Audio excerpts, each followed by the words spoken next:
Assalamualaikum warahmatullahi wabarakatuh. Yang saya hormati Profesor Dr. Hari Supratman selaku Rektor Universitas Hasyim Asy'ari. Yang saya hormati Dr. Jasmifa MPDI MAG selaku Dekan Fakultas Agama Islam. Dan yang saya hormati Dr. Khairul Umam MPDI selaku Kaprodi PAI. Dan yang saya hormati Bapak Muhammad Nur Salim MAG selaku DPA PAIC. Dan yang saya hormati Bapak Dr. Haji Hanifuddin MAG selaku dosen pengampu mata kuliah Filsafat Pendidikan. Ini saya akan menjelaskan pendidikan Islam.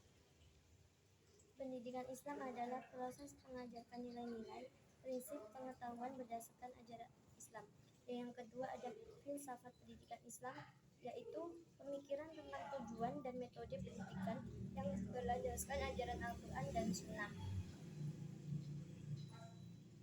Dan ruang lingkup kajian filsafat ilmu pendidikan Islam meliputi tujuan pendidik. Yang pertama ada tujuan pendidikan Islam, yaitu menentukan tujuan utama pendidikan dalam Islam. Yang kedua ada hakikat pengetahuan, yaitu memahami sumber, jenis, dan nilai pengetahuan dalam Islam. Yang ketiga ada metode pendidikan, yaitu menelaah metode pengajaran sesuai dengan ajaran Islam. Dan yang keempat ada etika dan moral, yaitu mengembangkan akhlak mulia dan nilai-nilai moral.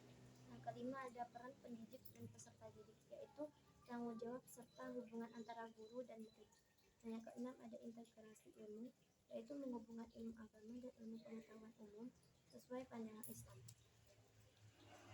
Ya, yang kedua ada mempelajari filsafat ilmu pendidikan Islam penting karena yang pertama memahami landasan pendidikan, yaitu membantu memahami dasar, tujuan, dan nilai pendidikan dalam Islam, sehingga pendidikan lebih bermakna dan berorientasi pada pembentukan karakter Islam. Yang kedua ada menjaga integritas pendidikan Islam, yaitu memastikan pendidikan tidak hanya mengajarkan ilmu, tetapi juga menanamkan nilai-nilai agama sesuai ajaran Al-Quran dan Sunnah. Yang ketiga ada menjawab tentang tantangan zaman, yaitu membantu merumuskan konsep pendidikan yang relevan dengan perkembangan ilmu pengetahuan tanpa mengabaikan prinsip-prinsip Islam. Yang keempat ada mengembangkan metode pengajaran, yaitu memberikan panduan dalam memilih metode yang efektif dan sesuai dengan etika Islam, sehingga pendidikan lebih efektif dan bermakna. Yang kelima ada pembentukan karakter berakhlak, yaitu mendorong pendidikan yang tidak hanya fokus pada ilmu, tetapi juga pada pembentukan moral dan akhlak yang baik. Dan persamaan dari pendidikan Islam, yang pertama ada pembentukan karakter, yaitu keduanya bertujuan membentuk individu yang memiliki pengetahuan dan karakter baik meskipun pendekatan dan nilai-nilainya berbeda. Yang kedua ada proses pembelajaran, yaitu melibatkan interaksi antara pendidik dan peserta didik serta menerapkan metode pengajaran untuk transfer pengetahuan. Dan yang terakhir ada pentingnya ilmu pengetahuan, baik pendidik umum maupun pendidik Islam menganggap ilmu pengetahuan sebagai kunci untuk mengembangkan individu dan masyarakat. Yang kedua ada perbedaannya. Selanjutnya ada klasifikasi ilmu pengetahuan. Yang pertama ada berdasarkan objek kajian, yaitu mempelajari fenomena alam dan hukum-hukum yang mengatur alam seperti fisika, kimia, biologi, dan astronomi. Yang kedua ada berdasarkan metode, yaitu ilmu empiris, menerapkan metode observasi, eksperimen, dan pengumpulan data seperti dalam ilmu alam dan ilmu sosial.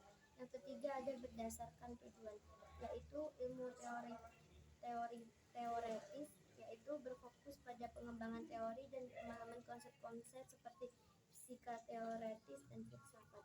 Dan yang keempat ada berdasarkan tingkat abstraksi. Yang pertama ada ilmu dasar, yaitu mempelajari prinsip-prinsip dasar tanpa fokus pada aplikasi praktis seperti fisika dasar dan biologi. Dan yang terakhir ada filsafat ilmu. Filsafat ilmu adalah kajian tentang dasar, metode, dan batasan ilmu pengetahuan. Dibagi menjadi tiga, ada ontologi, epistemologi, dan aksiologi. Ontologi adalah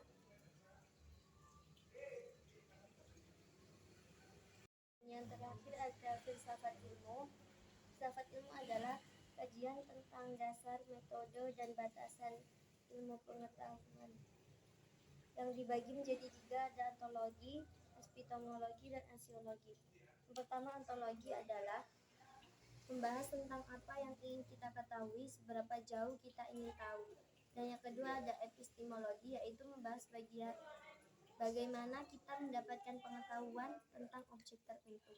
Yang terakhir ada aksiologi,